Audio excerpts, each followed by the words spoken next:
If you are someone who wants or needs to create awareness about a topic or subject, whether it's for a video on your YouTube channel, a presentation at work, or a speech in school, and are not quite sure how to go about it, I think you'll find what you're about to see and hear quite useful.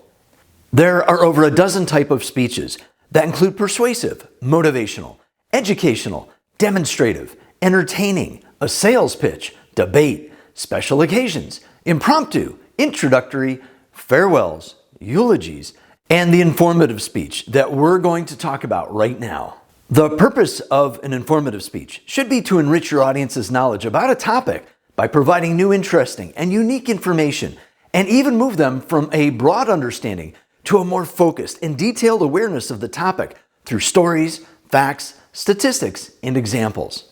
The informative speech should include, when needed, verifiable facts, current and accurate data, and comprehensible statistics to help back any claims or statements you make so that your audience can get a better grasp and understanding of the topic. What the informative speech does not do is ask or tell your audience to take an action, make a decision, change their minds, or directly modify their perspective or opinion on a topic. The informative speech only provides information and does not persuade, advocate, or lobby anyone to directly do anything. If you include a call to action, that's when you ask someone to do something, even at the end of your speech, you're now crossing over into a persuasive speech, and that's covered in another video linked in the description. One goal of an informative speech is that it shouldn't provide all the information available on a topic. It's just not practical. Instead, you want to provide your audience with just enough information so they have a good idea of what it is that you're telling them and still leave them with a curiosity to want to know more about it. This is called creating information hunger that should create the need to want to know more, thereby indirectly leading them to possibly taking an action to further investigate the topic, but on their own. A common and often asked question when searching for the perfect informational speech topic is, what's the best one to go with? My answer is always, it depends.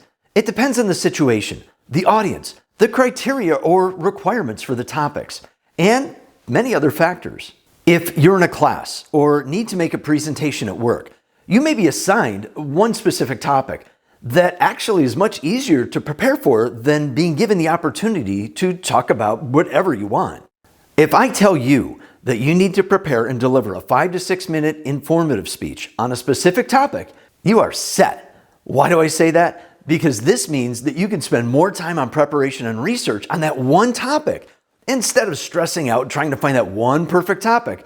That can be a real struggle. The most common challenge my students deal with is when they had to come up with an idea on their own.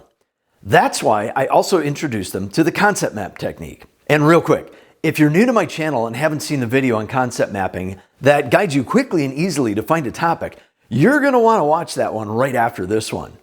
You'll find that video linked in the description. There are always a few people who can instantly come up with phenomenal topics on their own and don't need coaching. Then there are those who just can't do it without assistance, and that's okay. This is where I come in as a teacher and coach to help guide them to pick a decent topic that works. If you're one of those people and need to find a topic, ask yourself this: what are my passions? What are my interests? What are my hobbies? Or what's something that caught my attention in a good way or really upset me? Then use the concept mapping technique I told you about to further develop it. To create a good to great informative speech also means the topic you choose to go with is not on the do not do or try to avoid list. If the topic is overly done or no new information has been added to the topic in a while, or quite frankly just is overly depressing, don't do it. You can download that do not do list from my free stuff file on my course page. That'll also be linked below.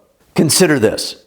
If the topic you want to present is overly used, but is one that you just feel so passionate about delivering, what new perspective are you going to offer to make it unique and worth listening to? If you just repeat what most of your audience already knows from social media posts, the news, memes, and retweets, you won't be creating any new awareness, and your speech or video is going to fall flat. Another approach you can take is if you have personal experience and/or expertise with one of those overly done topics. You might have a unique perspective that's fresh and original that can keep your audience engaged and into what you're saying, as well as creating that information hunger you're going to have your audience craving for. The downside of wasting the time and energy that it takes to design and deliver a poor choice of topics can also hurt your credibility and is a sign that not much effort was put into picking a good topic in the first place. Hopefully, I provided you with enough good information to get you started on creating and developing your next informative speech or video. To know more about how to find a good topic, write a good outline, establish your credibility, and improve your overall delivery skills, watch the videos in this playlist next. And yes, that is a call to action. I'll see you online soon.